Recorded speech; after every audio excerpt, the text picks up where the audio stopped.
매주 나오는 금융보고서들 참 복잡하죠? 오늘은 그중에서도 가장 중요하지만 또 가장 알기 어려운 보고서 하나를 같이 파헤쳐 보려고 합니다. 금융계의 가장 강력한 도구 중 하나가 어떻게 움직이는지 아주 명쾌하게 한번 들여다보시죠. 6조 6천억 달러. 네, 이게 바로 2025년 9월 24일 기준으로 본 미국 연방준비제도, 그러니까 연준의 총 자산 규모입니다. 정말 어마어마한 숫자죠? 우리가 지금 얼마나 큰 규모의 이야기를 하고 있는지 딱 보여주는 숫자입니다. 자, 그래서 오늘의 핵심 질문은 바로 이겁니다. 연준은 이 엄청난 돈을 가지고 도대체 뭘 하고 있는 걸까요? 그리고 더 중요한 건 왜 이 규모가 점점 줄어들고 있냐는 거죠. 지금부터 그 답을 찾아보겠습니다.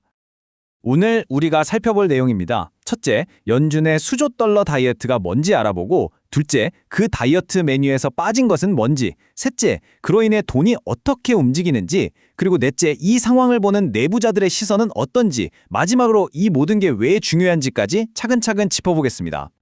그럼 첫 번째 파트부터 시작하죠. 연준의 대차대조표 축소 계획을 다이어트라는 재밌는 비유로 한번 이해해 보겠습니다. 연준이 하는 이 다이어트에는 공식적인 이름이 있습니다. 바로 양적 긴축, 영어로는 QT라고 부르죠. 뭐 용어가 좀 어렵게 들릴 수 있는데 아주 간단해요.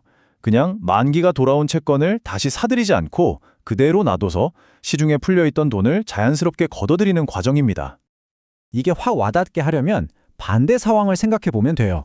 경기가 안 좋을 때 돈을 막 푸는 걸 양적 완화, 즉 QE라고 하잖아요. 이걸 아주 거하게 차린 만찬이라고 한다면 지금 우리가 보고 있는 QT는 그 만찬이 끝나고 시작하는 다이어트인 셈이죠. 돈을 주입했다가 이제 다시 회수하는 겁니다. 좋습니다. 그럼 다음으로 넘어가서 연준이가 다이어트를 한다는데 구체적으로 어떤 자산을 줄이고 있는 건지 한번 들여다보죠. 말하자면 다이어트 식단에서 뭘 빼고 있나 보는 거죠. 자, 이 그래프가 모든 걸 말해줍니다. 이번 주에 연준이 보유한 채권이 줄어든 걸 보면요. 감소분 전부가 주택저당증권, 즉 MBS에서 나왔습니다. 무려 36억 달러가 줄었죠. 근데 미국 국채는 어때요? 변동이 전혀 없어요. 제로입니다. 바로 이겁니다.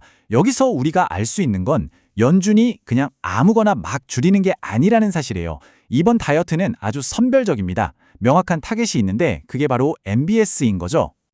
자, 이제 조금 복잡하지만 정말 중요한 부분으로 들어가 볼게요. 연준이 이렇게 자산을 줄일 때 금융 시스템 전체는 어떻게 반응할까요? 대차대조표의 반대편, 즉 부채 쪽을 보면서 돈이 어떻게 움직이는지 추적해 보겠습니다. 우선 지급준비금이라는 게 있어요. 이건 뭐냐면 우리가 이용하는 시중은행들이 연준에 맡겨놓은 현금입니다. 은행 시스템에 돈이 얼마나 넉넉하게 돌고 있는지 보여주는 아주 핵심적인 지표죠. 다음은 TGA, 재무부 일반 계정의 약자인데요. 이건 그냥 미국 정부의 메인 통장이라고 생각하시면 아주 쉽습니다. 그리고 마지막으로 RRP, 영래포가 있습니다. 이것도 용어는 어렵지만 개념은 간단해요.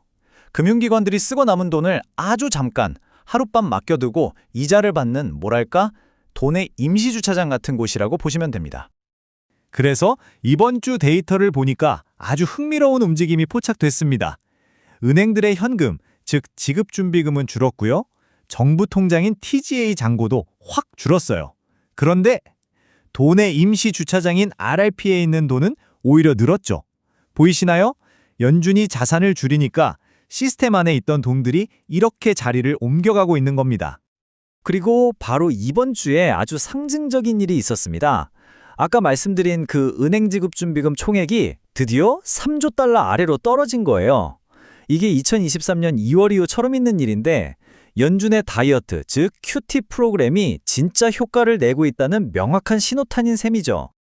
그럼 데이터는 이렇다 치고 정작 이 일을 주도하는 연준 내부 사람들은 이 상황을 어떻게 보고 있을까요? 주요 의원들의 목소리를 직접 한번 들어보겠습니다. 먼저 무살렘 총재는요, 지급준비금이 3조 달러 밑으로 내려왔지만 여전히 풍부하다고 말합니다. 그러니까 아직 은행 시스템에 현금은 충분하니까 걱정 말라는 그런 자신감을 내비친 거죠. 그런데 미란 이사는 시각이 좀 다릅니다. 더 비판적이에요. 연준 대차대조표가 그동안 불필요한 자산을 너무 많이 사들여서 과도하게 부풀려져 있다고 콕 집어서 얘기합니다. 한마디로 다이어트가 더 필요하다는 거죠. 슈미드 총재도 비슷한 생각입니다.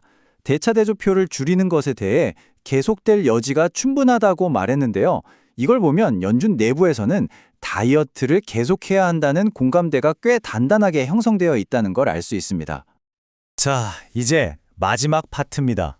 지금까지 우리가 살펴본 데이터와 연준 위원들의 발언들을 싹 모아서 이 거대한 다이어트가 도대체 왜 중요한 건지 그 핵심을 정리해 보겠습니다.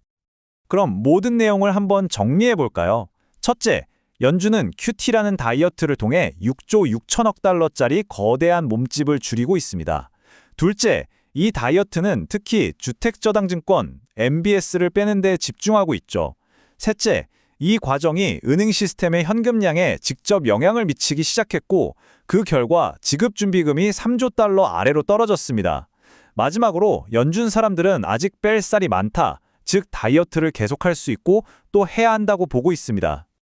연준의 자체 계산으로는 지급준비금이 2조 6천억 달러까지 줄어도 괜찮다고 해요. 하지만 그건 어디까지나 추정일 뿐이죠. 진짜 질문은 이겁니다. 과연 경제 전체가 충격을 느끼지 않고 버틸 수 있는 다이어트의 한계는 어디일까요? 연준은 어디까지 몸집을 줄일 수 있을까요? 이것이 바로 앞으로 우리가 계속해서 지켜봐야 할 수조 달러짜리 질문이 아닐까 싶습니다.